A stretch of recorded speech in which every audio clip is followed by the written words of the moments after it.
ხმაური იყო დღეს დიდუბეში ნაციონალური მოძრაობის წევრებმა ჭიაურის ქუჩაზე მიმდინარე საგზაო სარეაბილიტაციო სამუშაოები გააპროტესტეს. ნიკა მელიასა და ირაკლი აბესაძის ინფორმაციით, თბილისის მერიას ტენდერში გამარჯვებული კომპანიისთვის მთლიანი თანხის 95% ავანსად უკვე მიცემული აქვს და როგორც მელია ყვება სარემონტო სამუშაოები თვის ბოლოს უნდა დასრულდეს, თუმცა მისივე ინფორმაციით კომპანია გათვალისწინებულ ვადებში სამუშაოების დასრულებას ვერ ასწრებს.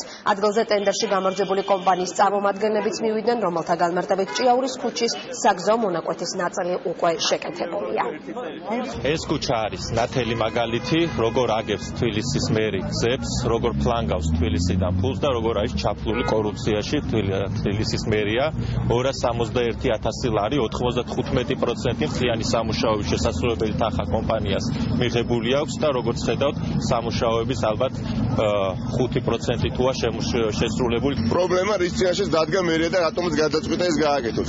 ვერ ხარჯავს თვის ბოლოა დედაქალაქის მერია თანხას, მილიონობით ლარი დარჩა ანგარიზე და ნაცვლად იმისა, რომ რეალურად საქმე კეთდებოდეს, აი ეს უბრალოდ თითქმის 100-მდე კომპანია თბილისში, რომელსაც წინასწარ ჩაურიცხეს თანხა და კომპანიებმა ეს შესრულება ვერ ანახეს დღემდე. აიყვანეთ ეს ხალხი და მიგზავნით ჭიაურელის 3 ნომერში და ნახავთ ასფალტის საფარი რო არის დაგებული.